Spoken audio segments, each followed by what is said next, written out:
I'm glad you came back again to hear about the 3-year-old preschool program here at Chum. I wrote some of the things that our 3-year-olds will be working on. One of the things we like to learn is the 8 basic colors. Actually, we go over 10 colors at Chum, and we do that by specifically working on worksheets, by playing games, by exploring our environment, and by constant repetition, just repeating the names of the colors as we do art projects and things like that. We also learn 8 basic shapes, again through craft projects, through worksheets, through games that we play. We recognize the numbers 1 through 10 constantly through our calendar and through other activities here. We count and we practice recognizing the numbers. We actually learn to count to 20. Some children learn well beyond 20. Some children struggle to get to 5, but our goal is to count to 20. We also work on capital letters, and we do that in a fun way because actually 3-year-olds' brains just may not be, their perceptual development might not be acute enough to be able to recognize letters. So I use letters that have a picture with them. So each day we go A, alligator, B, bumblebee, C, crab, D, dinosaur. And we go through the entire alphabet. There's a picture for each letter, and your child will learn to stand when we show the first letter of your child's first name. And so it's active learning. It's repetition, it's rhythm, it's active learning. We also work on listening skills through finger plays and poems and songs, and again, just sharing news, answering a question of the day. We work on recognizing their name. At Thanksgiving, they've got a little round circle with clothespins, and each clothespin will have one letter of their name written on it, and they'll clip it around the turkey, and it'll be the turkey tail, but they'll learn to recognize their name.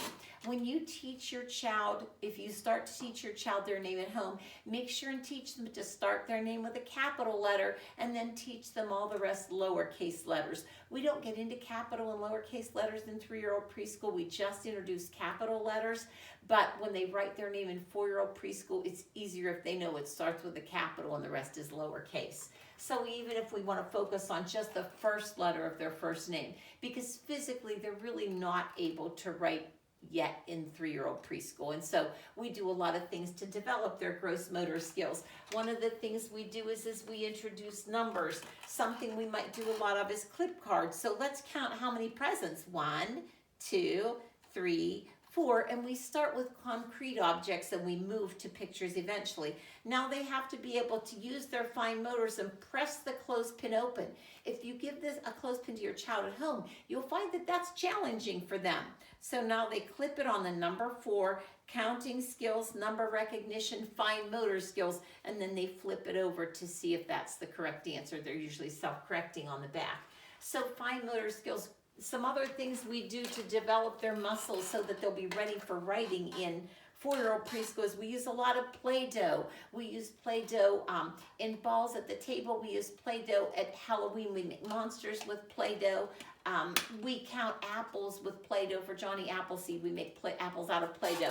We do so much of that. At playtime, we have a lot of toys that require the fine motor skills, the pincer grip that they're going to need to hold their pencils. We have a lot of toys that require that pencil grip. Stringing beads uses their eye-hand coordination that they need for writing. So all of those are important for fine and gross motor skills. Now, ABCs and 1, 2, 3s are important, but we believe that it's just as important to learn how to be a good friend, to learn to stick up for yourself when somebody takes your toy, to say, hey, I was using that, or give that back, that's mine. Don't be a victim, be an advocate for yourself. Social skills, looking around for the child who maybe looks a little sad and saying, do you want to play?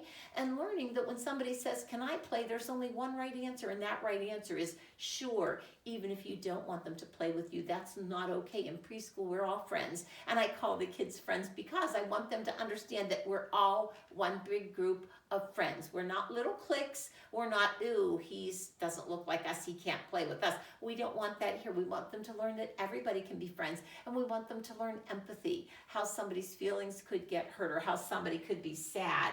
And the last thing, aside from social skills, is science. We do a lot of observation in 3-year-old preschool. In September, we watch caterpillars hatch from eggs and turn into butterflies. In the spring, we watch chicken eggs in an incubator hatch in an incubator that we can see through, so the kids actually get to see them hatch. And then in late spring, we usually get frog eggs, and the kids get to watch the frog eggs hatch into tadpoles, and the tadpoles turn into frogs. Show and Tell also offers opportunities for science learning, and we do mostly learning through doing. We explore active learning here at CHUM. We don't sit and listen. We're pretty active in doing things. One important thing is to make sure and tell your child they're allowed to use scissors at CHUM, because sometimes they come and they say, oh, my mom doesn't allow me to touch scissors. Please tell them they're allowed here at CHUM. And the last important thing, one of the really important things, is we feel that for children to show us that they're ready to come to preschool, they need to be completely potty trained. They cannot come in pull-ups. Pull-ups are not acceptable. They need to wear big girl, big boy panties. If they have an accident, you have extra clothes in their book bag so that they can then get changed and go on with their day, but understand that they can control their bodies. If they're not old enough to control their bodies or mature enough to control their bodies, then we feel they're not mature enough to say, I didn't get a crayon or he hit me. So we hope that you'll make sure that your children are potty trained and get ready for a really exciting year. By the end of the school year, you will not believe how much your child has learned and developed. Thank you so much for coming to CHUM.